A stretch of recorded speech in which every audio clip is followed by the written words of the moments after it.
2016 সালে Kuwait chamber of commerce and industry ও বাংলাদেশের শীর্ষ ব্যবসায়ী সংগঠন FBCCI এর মধ্যে সহযোগিতা প্রোটোকল সই হলেও তেমন কার্যক্রম চোখে পড়েনি।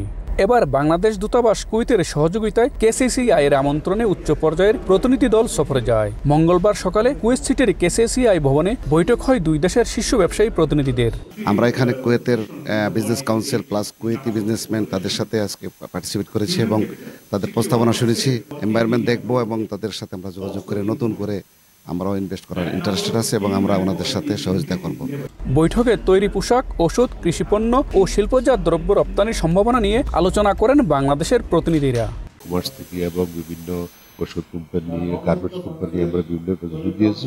আশা করি এর মধ্যে একটা পরিচিতি এবং একটা অপরের জানার পরে তো ব্যবসা শুরু হবে। আই থিঙ্ক এটা good relation we are starting now.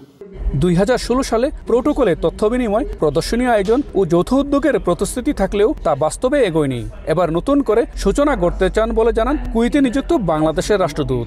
Bangladesh chamber of commerce এবং কুয়েতের চেম্বার অব কমার্স অ্যান্ড ইন্ডাস্ট্রিজের মধ্যে একটি প্রোটোকল অব কোঅপারেশন স্বাক্ষরিত হয়।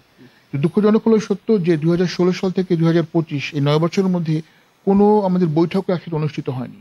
তো বাংলাদেশ দূতাবাস কুয়েতের উদ্যোগে আমরা এই বৈঠকটি আয়োজন করতে পেরেছি এবং আমাদের মিনিস্ট্রি অফ কমার্স এখানে সহযোগিতা করেছেন। এখন এই মুহূর্তে বাংলাদেশ এবং কুয়েতের মধ্যে কয়েক মিলিয়নের মাত্র আমাদের ব্যবসা হয়।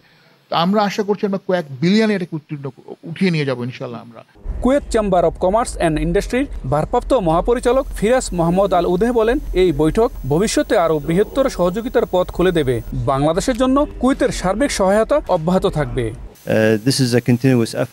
আজকের বৈঠকের মূল লক্ষ্য হলো বাংলাদেশ ও কুয়েতি ব্যবসায়ীদের সরাসরি আলোচনার মাধ্যমে নতুন সুযোগ তৈরি করা। আমরা বাংলাদেশের প্রতিনিধি দলের পাশে আছি এবং ভবিষ্যতেও সব ধরনের সহায়তা অব্যাহত রাখব। দ্বিপাক্ষিক বাণিজ্য এখনও সীমিত হলেও নতুন প্রোটোকল ও উদ্যোগের মাধ্যমে বাংলাদেশ কুয়েত অর্থনৈতিক সম্পর্ক নতুন উচ্চতায় পৌঁছাতে পারে বলে মনে করছেন অনেকে। কুয়েতে চেম্বার অব কমার্সে অনুষ্ঠিত কুয়েতের ব্যবসায়ীদের সঙ্গে বাংলাদেশের শীর্ষ ব্যবসায়ীদের এই বৈঠকে বাংলাদেশের জন্য নতুন এক দিগন্তের সূচনা হবে বলে মনে করছেন সংশ্লিষ্টরা।